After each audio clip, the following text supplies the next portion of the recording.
Hello, and welcome to your module briefing video for Fashion Design 1. Now, as I go through this video and read through this document, and as you read through your own version of the document, it's important to take some notes. We'll be doing the unpacking process in our first session, but it would help if, as you went through the video, you wrote down notes, questions, ideas, and specifically areas of the brief that you think require definition, ideas, and concepts, even if you think, oh, that does sound a bit obvious, but I might just want to get a bit deeper into that. The more questions you ask, the more easily it is for us to see potential outcomes to the brief. Think of this idea of sweeping away all the unimportant words and looking at the most important ones. Okay, let's jump through it. And I'll take you through this first page first. As you can see here, this is our course, BA Hons Fashion Design, and this is our module number now, or module code. FA stands for fashion, 1 is the year of study, and 60 is the module number. This is, of course, Fashion Design 1 with the subheading Fashion Design Methods. It will run from teaching weeks 1 to 6, so short and sweet, and be worth 20 credits. All of the modules on your course are worth 20 credits. You'll be working with myself and the amazing Sue. Let's jump through it. All of your handbooks will have a similar format to them. So let's jump into the module aims first. Module aims: to introduce students to the visual language of design, to introduce students to design thinking and problem-solving tools, to develop an understanding of the design process from interpreting a brief, ideation, experimentation, and solution generation. Now, if we look at those aims, what we're asking for you is that you understand design process, both the thinking process and the communication process involved in design. It's not asking anything about any types of garments or anything like that. It's about the process. And that is what we'll very much focus on this module. So that's what we'll be looking for. Let's take a look at the content summary. This module introduces students to the design and visual communication This module introduces students to design and visual communication as a tool for solving problems within a fashion context. As designers, students need to understand the relationship between problem solving and creativity, and the tension between creative expression and a resolved design solution. So what that sentence is saying is basically that this is introducing into visual communication, so breaking down the world into its component parts to see how visual communication works, but also using that as a tool for problem solving. And it's also saying that you need to understand the relation between problem solving, creativity, and the tension between creative expression and resolved design solution. So something that works for the user, but also communicates the needs and the message of the designer. This module is therefore intended to introduce students to the design process. So again, that word again, process, that might be one of the words that you write down because it's important for us to fully understand that for this module. Students will explore research, gathering, and analysis techniques. I wonder what we mean when we say analysis. I wonder what we mean by that. That might be another list, a word for your list. Being introduced to a variety of approaches for generating design ideas. Learn how to develop designs quickly, to visually communicate ideas, and to evaluate them against a variety of criteria. Criteria is a word that we use a lot, so I wonder whether that might be something to put on your list so we can define it a bit further. This understanding of the design process and design thinking will be fundamental to their experience on the remainder of the program. So it's very important. That last sentence basically says this module is the thing that underpins the rest of the program. Now, I would implore you to take some risks and to let yourself go a little bit and actually engage in this and not try and jump towards the answer. You have 2 learning outcomes for this module. Learning outcome 1, apply a process-driven approach to solving a design problem. So, as I said before, process is really, really key here. And design problem and solving, those are kind of keywords. What do we mean by solve? What do we mean by problem? Number 2 for the learning outcomes. Use visual communication to express a solution to a defined problem. What is visual communication? That might be something that we put on our list. How do we express visual communication? Okay. So this is your brief. So maybe some of my Welsh speakers can tell us all what this means when we have our first session. I'm going to leave it up to them. This brief is linked to the modules of Fashion Cultures 1, Fashion Communication, and Fashion Engineering 1. It is expected that you reflect on your learning from all those modules as you approach this new creative opportunity. Of course, you'll be doing Fashion Cultures 1 and Fashion Communication at the same time as this module, and you'll be doing Engineering 1 after this module. So all that learning will work together. If you haven't watched my video on how your modules fit together, please do. It's a really good way to get an understanding on how it all works together. Let's keep going with the brief. Produce a fashion statement. What is a fashion statement? I think that's definitely something for your definitions list. That transcends gender. I wonder what we mean by transcends in relation to this brief. And how do we define gender? Integrate a non-conventional material designed by you that reflects and extends your approach to transcending gender. Integrate. What does that mean in relation to this brief? And when we say non-conventional, what does that mean? Every material is conventional in some way. Designed by you that reflects and extends. So reflects. Reflects is one of those words, I think, that often we get really worried about. But reflects basically just means represents or thinks about. And extends.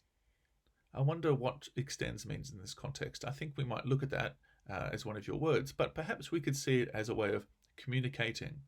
Extends could also potentially mean communicating in this brief. So communicates your approach to transcending gender.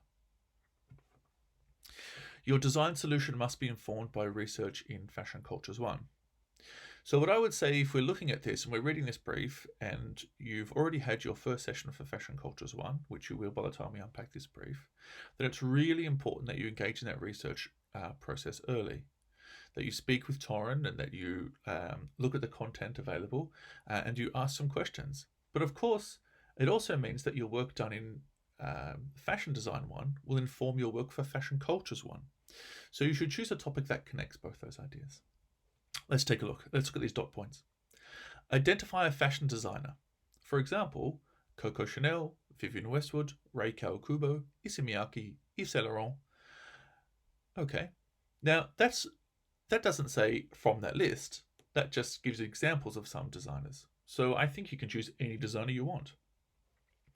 But by the looks of things, if we look at those designers, Coco Chanel, very popular in the early part of the 20th century, Vivienne Westwood, Rei Kawakubo, Issey Miyake, very popular in the late part of the 20th century, 21st century, and YSL, very popular in the middle of the 20th century.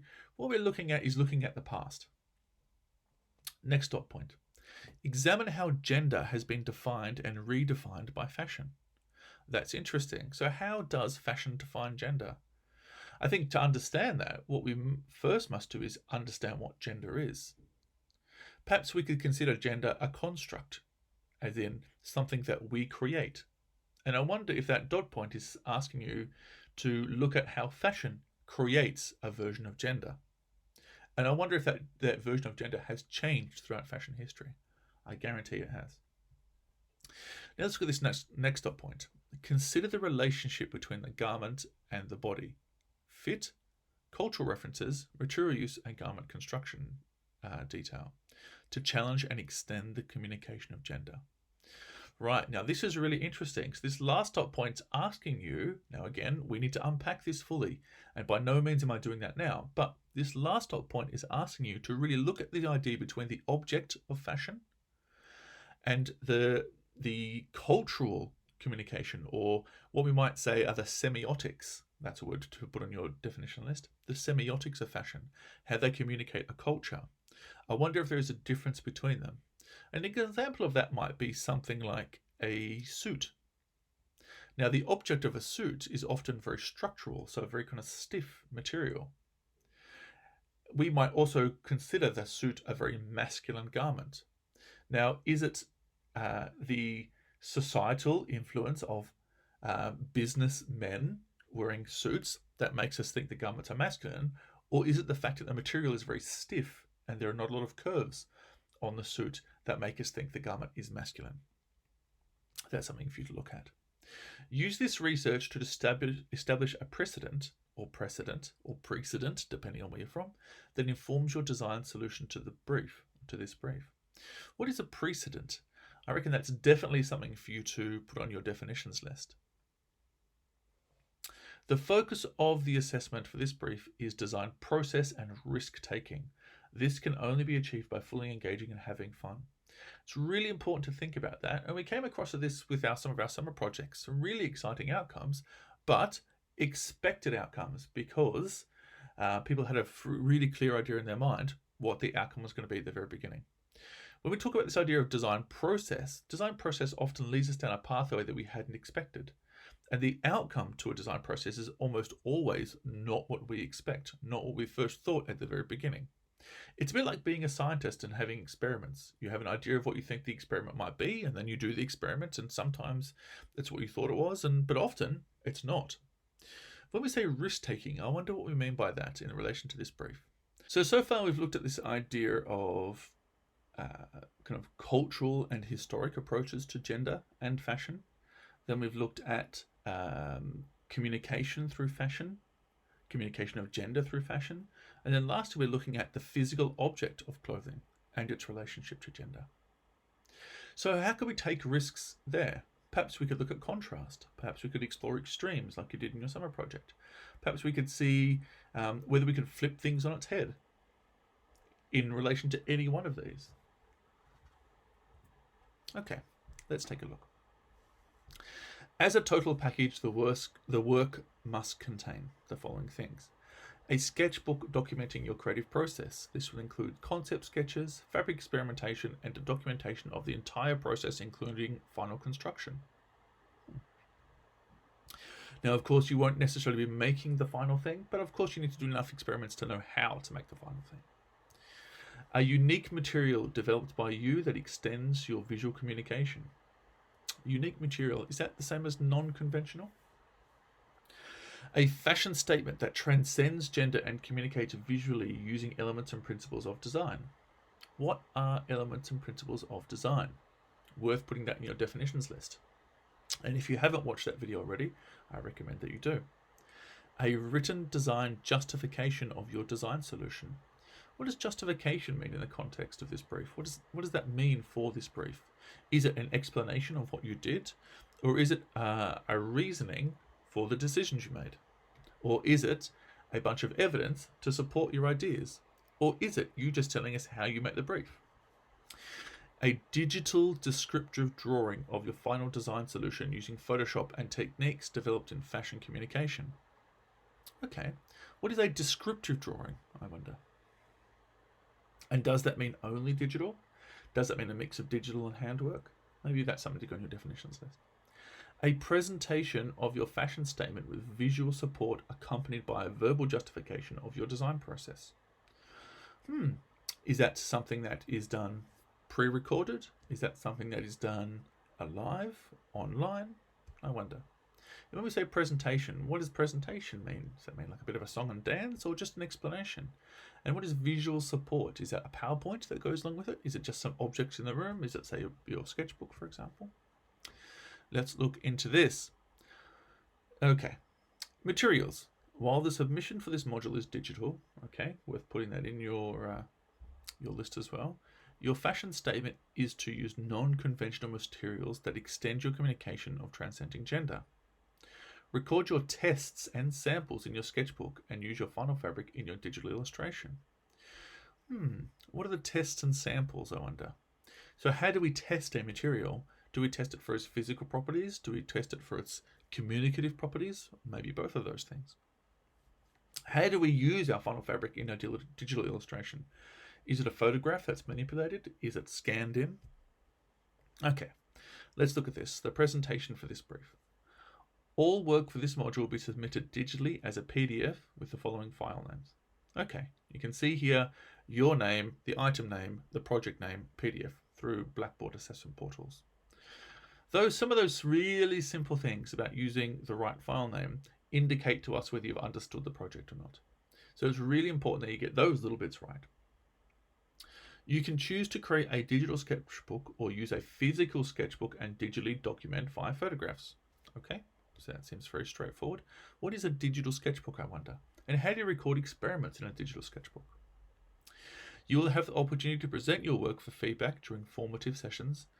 What is formative? What does formative mean? Maybe that's on your list of definitions. And to place to a final panel during the summative assessment. What is summative? What is the difference between formative assessment and summative assessment? Those two words will definitely go on your list. You may choose to record your presentation rather than present to panel. Okay, so a pre-recorded presentation looks like it's okay. But what does that mean, I wonder? If we don't take the time to be in front of the panel, does that limit our ability to answer questions? Potentially. Your assessment will be twofold. Firstly, formatively, again, put that on your list, through your verbal concept presentation. What is a concept? That's something worth looking at. How do you define a concept in relation to this brief? Well, you present your sketchbook containing the following. Your conceptual and aesthetic research into gender. What is conceptual and what is aesthetic? These two things should definitely go on your list. 3 design concepts informed by research from Fashion Cultures 1 and Fashion Communication. Now, are the concepts from Fashion Cultures 1 and Fashion Communication, or they're informed by research into those areas? A series of illustrations of potential solutions to the brief. What is a series of illustrations? Is it more than one? Is it 5? Is it 20? That's something to put on your definitions list. How do we define a series in relation to this brief? How do we define illustration in relation to this brief? Put it on your list. Evidence of extending your design solution through experimentation and testing ideas. Evidence. So when we say evidence of extending your design solution through experimentation and testing ideas, what counts as evidence? Is it us saying so? Is it sketches in a sketchbook? Is it photographs? Is it testing and evaluating? Documentation of the design process using sketches, photographs, and notes. Okay, all clear for your sketchbook. Okay, so that's your formative assessment. Let's have a look. Your summative assessment will include the following. A complete fashion statement. A unique material. Okay, so again, we need to define what a fashion statement is, but probably need to define what a complete one is. A unique material. Again, is that different to non-conventional? And how do we present that? A written design justification. Okay, is that 5 pages, 10 pages, 1 page, half a page? A complete sketchbook documenting the entire process. What's the difference between a complete sketchbook and a sketchbook? A digital descriptive drawing of your final design solution using Photoshop and techniques developed in fashion communication. Okay, as I said before, what does that really mean? A presentation of your fashion statement with visual support accompanied by a verbal justification of your design process. How do you justify a design process? You could probably describe what you did, but maybe it's more important to figure out why you did it. That might take some time for you to reflect, for you to think about the things that you did in relation to the brief, and then maybe take some time to kind of write down some ideas about why you did them. Your response to the brief will contain 3 stages, and you can see here that we have different numbers of weeks for each stage. Let's take a look. Idea development, which is approximately 3 weeks. Okay, so the most amount of time. A time for experimentation and pushing both your boundaries and the requirements of the brief. How do we push our boundaries? I wonder. What does experiment mean in relation to this brief? So definitely put those on your list. It's important to engage. What does that mean? I mean, we talk about engagement a lot. What does that really mean? In creative play. Okay, what does that mean? Put that on your list. Fully to get the most out of this process. Above all, this phase of the design process is about getting a high volume of ideas, sketches, designs, and samples in order to draw on them later. What is a high volume of ideas? How many ideas is a high volume? When we say draw on them later, what do we mean by that? This is a time for risk-taking, play, and pushing your understanding of design, communication, and process. It's a very heavy sentence. I think that's one that we definitely need to pull apart. So worth putting on your definitions list. What do we mean when we say risk-taking and creative play? Typically, you should spend a majority of your project time on this and generate a minimum of 20 ideas before selecting the most appropriate for the brief. Now, when we say 20 ideas, do we mean 20 sketches? Do we mean 20 sentences? Do we mean 20 concepts? What is an idea in relation to this brief? Is it 20 potential solutions? That's a lot of different solutions. Stage 2, design refinement, approximately 2 weeks. Reflecting on your work, select the most successful ideas. How do we know what the most successful idea is? I wonder if that's going to come from generating a criteria for success. And if you haven't watched my video on that, definitely do that. But also put that on your list and we can talk about it. So reflecting on your work, select the most successful idea and refine your designs to fully answer the brief and maximize innovation. What does innovation mean in relation to this brief? Is innovative for one person not innovative for another? Probably. So how do we define it for this brief? The process of design refinement is to ensure that your visual communication is appropriate for your audience and fully engages with the brief. Again, that word engage. What does appropriate for your audience mean? What do we mean by audience? This process is where you take the work developed during the idea phase and distill it down to focus on your communication. What do we mean when we say distill? Does that mean we throw away all the stuff that doesn't work, or do we change the stuff that does work? That's something definitely worth putting on your list of definitions. This stage of the design process is all about testing and sampling through making. Okay, so do we make a full thing? Do we make bits of it? Checking ideas against the brief. How do we check ideas against the brief? I would definitely put that in your definitions. How could we define that? Typically, you would sample 5 potential outcomes and test against the brief before selecting the most successful to take to the next stage. Okay, that makes sense. So we go from 20 ideas to 5 potential outcomes. Stage 3, design resolution. A week. That's a short amount of time. The resolution stage is where you manifest your ideas into a finished product. What does manifest mean in relation to this brief? This process relies on you having fully explored the technical challenges and processes that you will encounter and how you can fully resolve them. Okay, so there's a reason why this is so short. It's because it requires you've done a lot of work before you get here. Hence, the length of the other 2 stages. Using your most successful outcome refined during the previous stage, resolve the product to ensure it meets all aspects of the brief and maximizes innovation. So basically this last stage is taking the end point of the stage before it and refining it a little bit further to definitely make sure you have the most successful outcome. Okay, that makes sense. And by the looks of things, stage 2 is taking the results of stage 1 and taking them through that process of filtering down to the most successful process. Let's take a look at your schedule. Okay, so 6 weeks, a lot of stuff to do in 6 weeks. So we can see here that we've got 2, let's jump into it actually. These are your week numbers down the side here, you can see, sorry.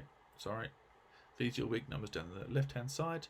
These are the dates of the Monday of that week. So because we have so many different classes, it's much easier to just go, yep, that's the Monday of that week. And you can see our first week is the 28th of the 9th, and the last week is the 2nd of the 11th. Then you'll have 2 boxes here, preparation, so what to do before the session starts, and then session, what we'll do in the session, so in your teaching session. So it's important to come I would imagine, important to come to the session having done that preparatory work. Okay, let's take a look here. This is also mapping out the stages that you'll be doing. So you can see a lot of it is exploring concepts. And you can see, so we have our concept and then we have our formative assessment there. And from formative assessment, we begin our design refinement. Let's take a look at your assessment items. You can see here that this table replicates what we've seen above. We have our assessment date, So it tells us when things are happening.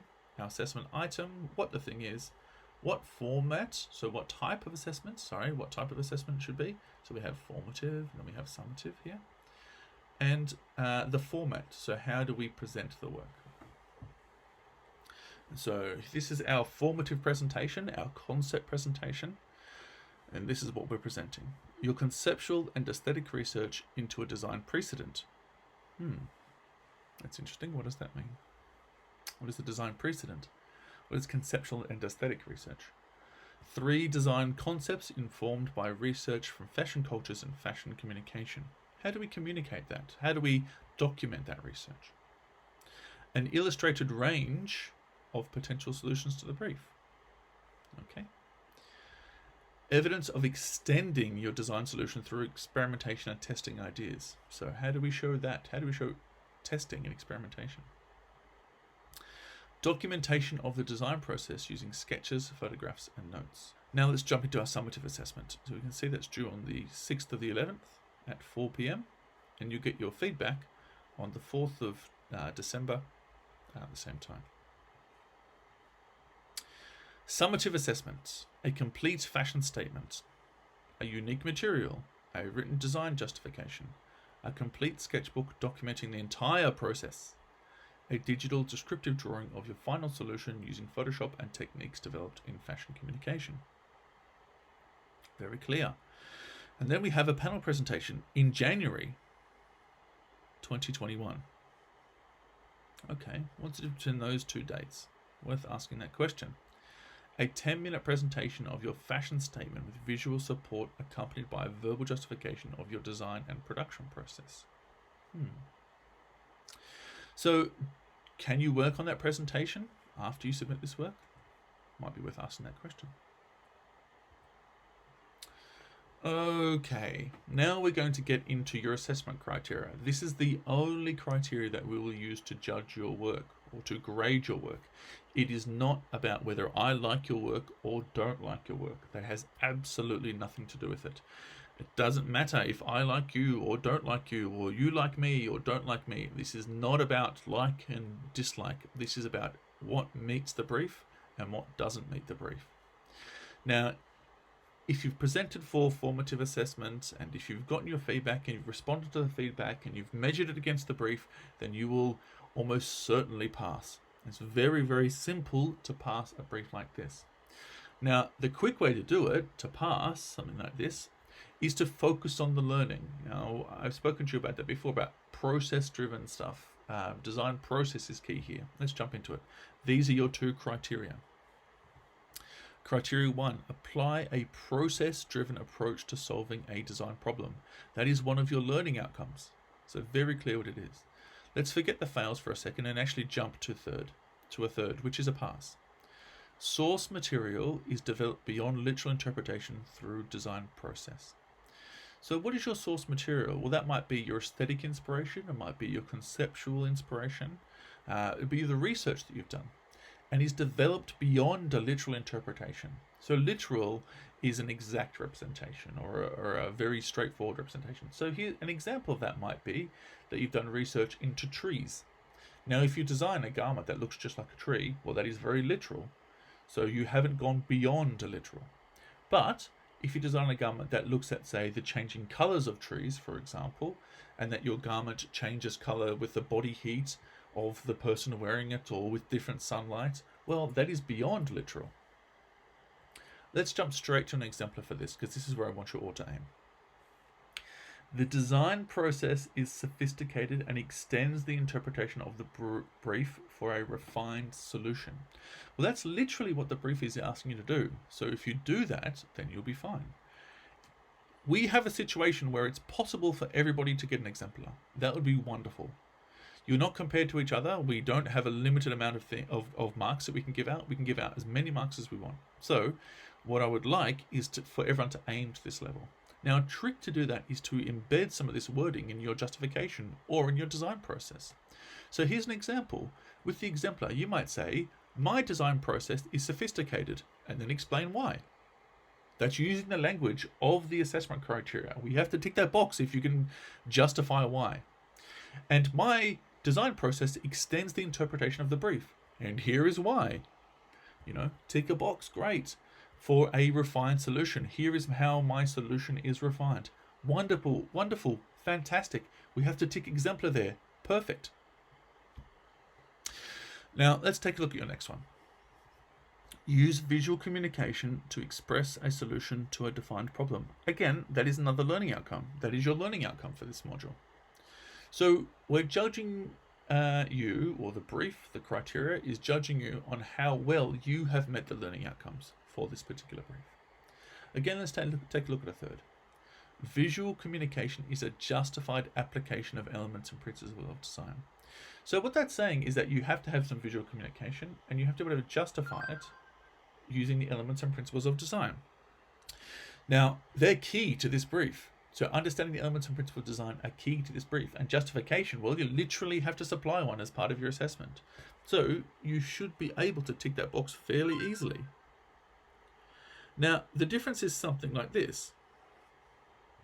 Let's say you said, okay, again, you should our tree metaphor. I have chosen the colors of my garment. We spoke before about the garment changing colors with the body heat. To go from green to red because I like the colors green to red. Well, that's not a justified reason. That is a subjective. That is a personal reason. That is not a justified reason. So in that case, you would fall into this box here. But let's say we said my source material is trees, and the colors that I have chosen, and you can see I've explored 5 different color palettes, so different versions of colors, but the one that was chosen was the green to red, because that is the one that most consumers understand to be the color of nature. Great, that is very well justified. But we don't want to be in a third, we want to kind of head down this pathway here. Let's take a look at this. Visual communication is exciting and sophisticated, extending the interpretation of the brief. Again, there's that thing about extending the brief. How do we extend an interpretation of the brief? Well, I suppose that means going beyond the obvious. And how do we create exciting and sophisticated visual communication? Well, we do it in a way by understanding our audience. By understanding our audience, being able to very clearly define who the audience is and provide something that they would not expect. That's very simple. If you were looking at creating a collection based on trees, people would expect green and red. Could it be, for example, something like white through to dark purple instead, if we're just talking color? They're the ideas to extend the communication. They're the ideas to push the communication. Now, as I said before, with the other criteria, you can use this in your presentation. My visual communication, or the visual communication that I've employed in this solution, is exciting and sophisticated. Here's why. It extends the interpretation of the brief, and here's why. Important stuff. Okay, so I've included a reading list here. By all means, these are fantastic, fantastic books, but there's hundreds more. Any book on design process, any podcast on design process, any documentary, TV show on design process is really, really worth watching. Now, important to look at those things in relation to design process as opposed to product development. Now, the difference between those two things is a design process will start with a problem and a product development will start with a product. So the difference between how do I make someone feel good in the summertime is very different to what kind of dress will I design this summer. So that's a good way to test. Let's take a look here. Now, I'd like you to read all of this, but for the moment, I will read it out to you as part of continuing this thing. You'll see this repeated across all of your briefs. Okay, let's jump into it. Module evaluation. You'll be given several chances, or you'll be given several chances, I should say, to evaluate your experiences and learning throughout this module through the Loop feedback system. Now, I'll show you how to access that. Loop is an online feedback system, and I'll ask you 2 questions per module. One is this module okay? Pretty much. And the next one will be to make some comments. It's really important that you do this. Whether you feel positively, negatively, or in the middle, it's really important to give you feedback, because this is how we will alter your course for you. So, for example, in this first module, if you say, we want more visual stuff, Great, in the next design module we'll have more visual stuff. The module leader will advise you when and how to access the system. It's important that all students provide feedback, both positive and negative, to enable the course team to refine and develop this and future modules. Feedback can be given via your course representative. So we spoke about the idea of course reps at our induction, and I'll be asking you to nominate and to vote those people in, who'll be elected at the beginning of each academic year. Course reps meet with the course leader on a regular basis, about once every 2 weeks, and represent your interest in shaping the program and your direction in study. Engaging with your reps will allow you to control your future study. That is really, really genuine. They have a lot of power, and you have a lot of power through them. Think of them like electing a government. Studio access. Now, of course, in the time of Corona, this is slightly different and things are a bit tricky, but in usual times, after hours and weekend access will only be given to those students who have been inducted. So that's what we'll be doing this coming week, but that is something, if you have not been inducted, you will not be allowed in the studio. Induction will take place each year using the digital passport system. Weekend access will only be given to those students who have sought prior permission by emailing Susan James and whose name has been checked off by atrium security upon entering. So you will be checked by security once you enter the building. Access will be revoked if students are found to be using the studios in an unsafe or unauthorized manner. We are deadly serious about that. These are industrial workspaces. Please note that there must be a minimum of 3 students working in the studio at any one time after hours. So that means after 5 o'clock on a normal day, on the weekends, or on, well, that's pretty much it really. After 5 on a normal day, or after weekends. Before those times, you can have less than 3, but after those times, very, very strict. 3 students in any studio, not across the 2 studios, in any one studio. Each student is responsible for the care of the machinery. All faults and breakages must be reported, and you can report those by emailing Sue. But would expect you to fix any minor breaks. Something like a needle, that's not something to be reported, that's something to be fixed. Health and safety, please refer to the course handbook, which is up online right now. Definitions. Let's take a look at some definitions here. Ooh. Feedback is the most important part of learning. It gives you a chance to reflect and improve your work. This is supported by feedback comments from your tutor, peers, and industry on how you met the aims of the brief.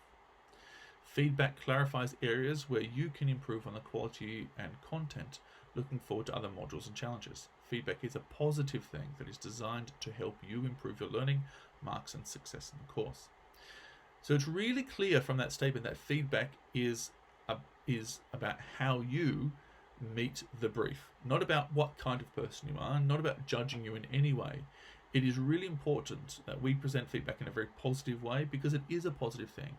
And the more feedback you can get, the more positive your outcome will be. It's as straightforward as that. If you avoid feedback, or if you avoid feedback sessions, then you will struggle. So let's take a look at formative assessment. Formative assessment, or assessment for learning. Okay, what does that mean? This is not about marking your work. It's about providing an opportunity for the tutor to give you feedback against the brief. This opportunity gives you a chance to act upon the feedback prior to final summative submission of your work. Okay, so it's about us kind of looking at your work against the brief and then giving you some pointers to make sure that you meet the brief. Sounds pretty positive.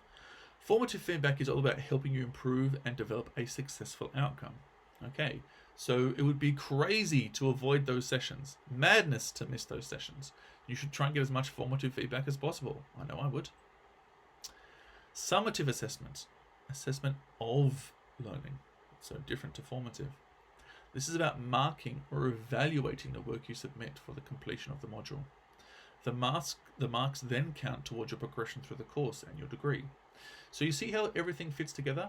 The stuff that you do in session, or the preparation you do for the sessions, impacts the stuff you do for formative assessment, which impacts the stuff you do for summative assessment, which impacts your course, and that impacts your degree. Your work is marked against the brief using the assessment criteria, as I explained earlier in this handbook. Each criterion is equal and clearly outlines the expected level at each grade band. So that means if you score a 60 on one criterion and a 40 on another criterion, because they're equal, they're added together and divided by 2, which means you will get a 50 overall. Making the connection. This is an important one. Oh, it says right there. This is important. You may be working on different modules, but they're all connected by a theme. Okay, in this case, the theme is gender. Each module will make its own connection to the theme, providing you with different perspectives. Okay, each with the aim to inform and build a broad knowledge base for you to engage with in your design process. It's up to you to connect your thinking, techniques, and processes. So all works together, and it's important that you as an individual person start to make those connections.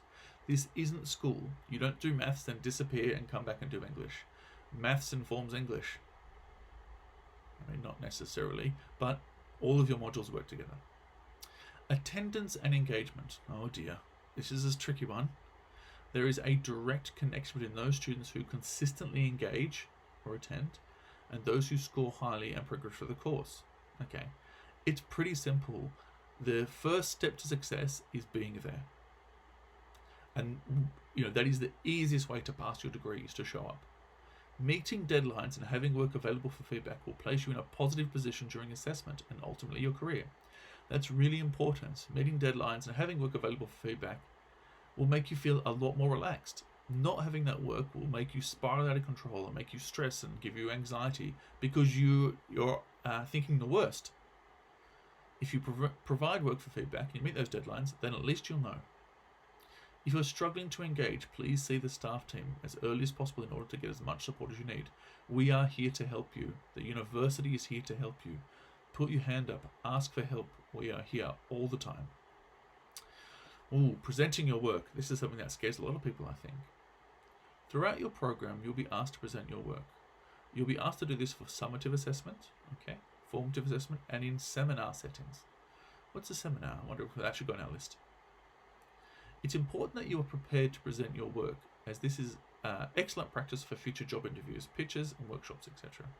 Okay, so probably the only way to get a job is to do a job interview, and the only way to do a job interview is to practice.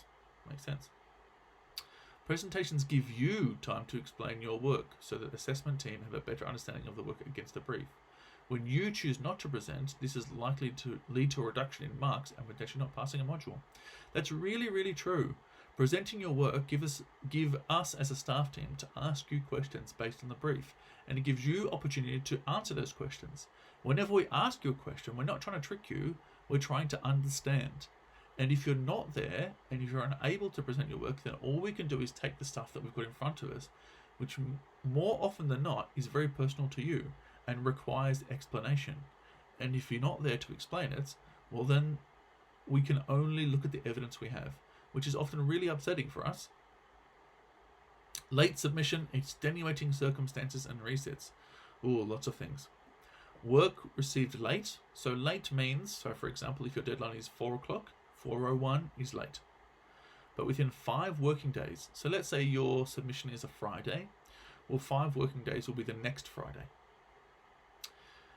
Work received late, but within 5 working days of the deadline, can only receive a maximum grade of 40%. Well, that's depressing. All work received later than 5 days will be awarded a 0 grade unless extenuating circumstances have been applied for and approved. Extenuating circumstances allow students to submit work after the official submission deadline. This must be applied for prior to the deadline through the student advice zone. So there's lots of reasons why someone might apply for extenuating circumstances, and I would encourage you to do it if you feel that you fall within this category. It might be, for example, students with disabilities who require more time to do things. That's absolutely fine. It doesn't give you extra time, it replaces the time you lost. It might be, for example, you've been very ill and you've been sick in bed for 2 weeks. Okay, well then probably what you would get is the same amount of time that you were unable to work. So you might get 2 weeks in that instance. Applying for the student advice zone, so they have nothing to do with the academic staff aside from advising us how much time a student gets. So it's really important that those things are separate. You can't apply for an extension through your teachers. We won't give it to you. We're not allowed to give it to you by university regulations. If a resit is indicated anywhere in the online results for a particular module, so that means if you failed a module, well, it says here, particular module, it means the student has failed to meet the academic requirements for progression to the next stage of your course. So basically that means that if you have failed a module, a reset means you get another opportunity to have another go. However, provided they've not failed more than 40 credits, so that's 2 modules, you should be given the opportunity to reset the failed elements of assessment during the summer break. So that means over summer you'll be given another opportunity to reset that learning. If they pass all reset assessments during that period, they will likely be eligible to progress to the next stage of the course. So you'll just move on with everybody else. Reset work is marked out of 100, but the overall mark will appear on your results as capped at 40. Reset briefs will be uploaded to Blackboard or Moodle, Blackboard in our case, and it's up to you to make sure that you access the site in a timely manner, giving yourself enough time to complete and submit the required work. Submissions by email will be not accepted. Okay. The next one here says student concerns. Please refer to the course handbook. There's lots of information in the course handbook about all of this. All right. Thank you so much for watching. Please do watch this as many times as you want. Read the document as many times as you can. And please take as many notes as possible. We will be unpacking this brief in the first session of class.